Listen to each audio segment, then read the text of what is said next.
So on August the 17th in 2011, I woke up about 8 o'clock in the morning and I was going out the door to go get some breakfast. I put my hand on the door and I just was not going to walk out the door that day. I could not open the door. It just wasn't going to happen. So I turned around, I went upstairs, I walked into our bathroom, and on the counter was a bottle of brand new, freshly filled Tramadol. Tramadol being a painkiller. One Tramadol was the equivalent of 16 Tylenol or 16 Advil. So to take about anywhere from 80 to 100 of those at one time could probably cause some trouble. And so I grabbed the bottle. I had a bottle of water in my hand, and I remember looking in the mirror, and I just remember yelling, God, if you don't want me to die, you better talk to me right now. You better tell me something. And I was just broken. I was crying. I was, I just lost it. And what I heard back was nothing. It was silent. It was dead silence. And so in my mind, I just assumed, okay, then I need to go through with this. And I took the pills and I put them in my mouth and I washed them down and I went to sleep. I remember going to bed and knowing that the pills were going to kick in pretty quickly. I would probably just go to sleep and not wake up. I did wake up twice during that time. I had woken up about an hour into the sleep and a couple hours later, and it turned out I was having seizures. The pills were causing me to go into seizure.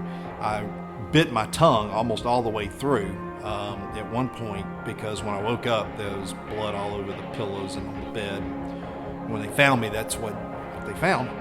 And so what happened, I guess that was 9 o'clock when I went to sleep, and at 2 o'clock I happened to faintly hear the door open, the front door. And it was my son, my oldest son, Chris. And he had spent the night at someone's house, and a friend's house, and he was coming in. And he knew there was trouble because we had two dogs, and the dogs were not downstairs.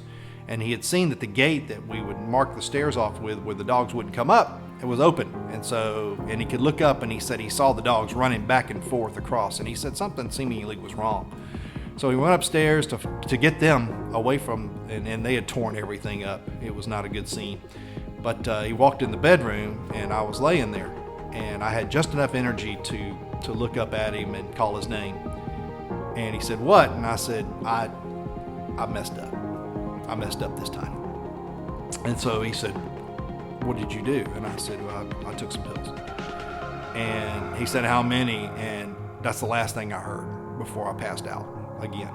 And so I went into, I don't know if it was unconsciousness or what it was, but I don't remember what happened, except I woke up and there were probably about 8 or 9 emergency personnel in the house.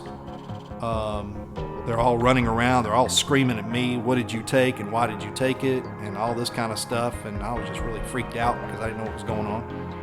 I remember them putting me into a stretcher and then taking me down the stairs and putting me in the ambulance. But one of the things I really remember was all the neighbors. They're all standing out in the street and they're all staring. And that was probably the most embarrassing point, was everybody's wondering what in the world's going on. And that's when I really knew that I messed up. I kind of really screwed up. Went to the hospital emergency room, and they worked on me throughout the day, the afternoon. But later that afternoon, going into the evening, the pastor of the church that I was going to came in, and he said, point blank, I remember he was like, "Well, are you tired of running?" And I'm like, "What do you mean?" And he said, "Well, you've been running for years. I can tell. It's all about business. It's all about making the dollar. It's all about what's going on next. And God had to get your attention." And I said, "Okay, he's got my undivided attention, that's for sure." Because at that point, I didn't know what else to do. And he said, "You've got to truly surrender to God. you've got to surrender. You've got to give him your life. You've got to give him this and that and all of these things. You have to surrender to him, and not just lip service. You've got to surrender those things.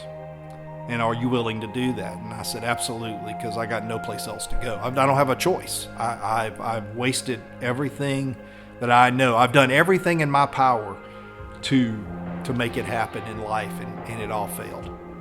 So on that emergency room bed in Dallas, Georgia, I surrendered to Jesus, and gave him my life. And ever since then, that's what I've tried to do. I've written a couple of books. One of them, the title of the first book, is How I Sum Up Life These Days. And that's basically, suffering to surrender, because that's what happened. I was just suffering all the way up to that point. And then when I decided to surrender, that's when things started making sense.